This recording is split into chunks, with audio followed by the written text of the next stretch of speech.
United Nations, New York, September 23, 2025. French President Emmanuel Macron delivered a forceful speech at the United Nations General Assembly, urging global leaders not to allow international relations to devolve into a ruthless contest where the powerful dominate the weak. In a pointed defense of the post-World War II multilateral order, Macron sought to counter the growing wave of nationalism and unilateralism, exemplified by President Donald Trump's sharp rebuke of the UN earlier in the day. Macron's remarks came at a time when the world body faces unprecedented strains, from wars in Europe and the Middle East to deepening rivalries among the major powers. Against this backdrop, Macron positioned France as a champion of compromise, dialogue and cooperation. Macron did not mince words in warning about the dangers of great powers reshaping global rules to serve their own agendas. Emmanuel Macron said, "That is why those who are its harshest critics are also those who want to change the rules of the game, confident in their domination and more interested in dividing up the world than in reaching the compromises necessary for the common good. At the heart of it, the great risk of our time is the risk of seeing the fait accompli prevail, a risk of seeing the survival of the fittest. It is the risk of seeing the selfishness of a few prevail. The risk of seeing a handful believe they alone can decide the course of the world and forget that there is no international community without respectful relations between peers, without cooperation among peers." By stressing the survival of the fittest, Macron warned against a world where military might and economic weight become the sole determinants of international outcomes. His comments were widely seen as a rebuttal to President Trump's America First rhetoric, which had dominated the assembly just hours before. In another key passage of his address, Macron turned to history to remind the assembly of the lessons from the mid-20th century, when the devastation of World War II gave rise to the very institution he was standing in. Emmanuel Macron said, "We need more than ever to restore the spirit of cooperation that prevailed 80 years ago, while today we are dividing ourselves. And it must be said, the divisions at the top of the world order, the fragmentation of the world, are holding back our collective ability to resolve the major conflicts of the moment or to meet the challenges that require us to come together." He pointed out that while leaders often speak of unity, in practice the divisions among major powers are paralyzing collective action. From Ukraine to Gaza to climate negotiations, the inability of the Security Council and other bodies to move forward reflects what Macron called the fragmentation of world politics.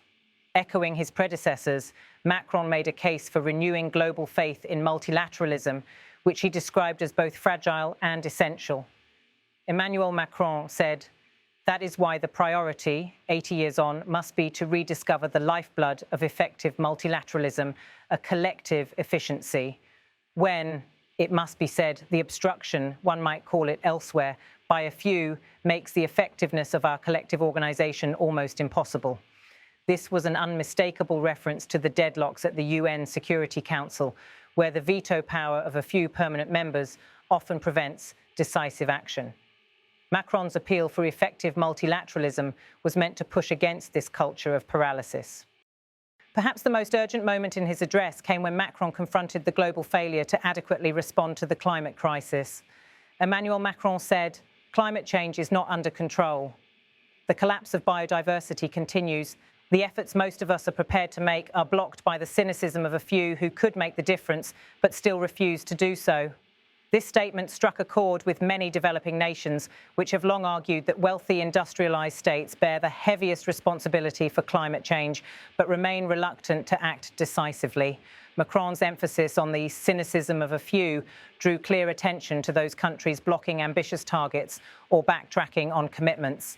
Macron's address also served as a way to underline France's role as a bridge between blocs at a time when both Washington and Beijing are increasingly entrenched in their rivalry. While Trump's fiery speech highlighted unilateral US positions, Macron's carefully worded appeal sought to reassure smaller nations that France values compromise and inclusivity. By explicitly rejecting a zero-sum approach, Macron positioned himself as a defender of dialogue.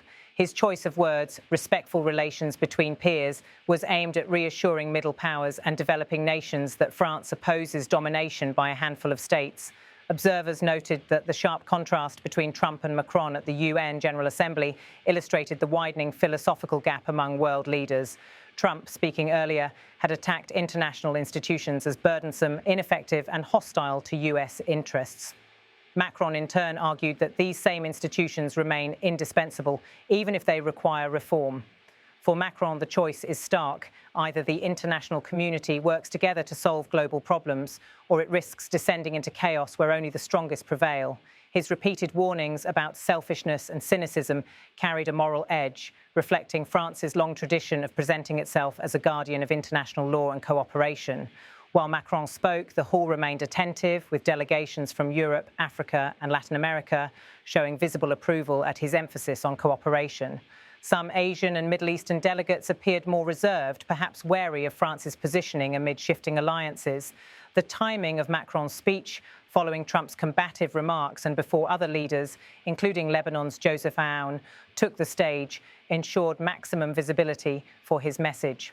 The contrast could not have been sharper. One leader dismantling the value of global institutions, the other warning that without them the world risks the law of the strongest. Beyond the direct rebuke to unilateralism, Macron's speech tapped into broader anxieties about the state of the world, the erosion of trust among states, the growing paralysis in global decision-making, the fear that urgent issues like climate change, biodiversity loss, and conflict resolution are being sidelined by power struggles. By invoking the memory of 1945, Macron reminded the Assembly that the UN was created precisely to prevent such a descent into chaos. His call to restore the spirit of cooperation was a plea to return to those foundational principles. Macron's address at the 2025 UN General Assembly was both a critique and a rallying cry. In stark contrast to Trump's attacks on multilateralism, the French president made the case for reviving it.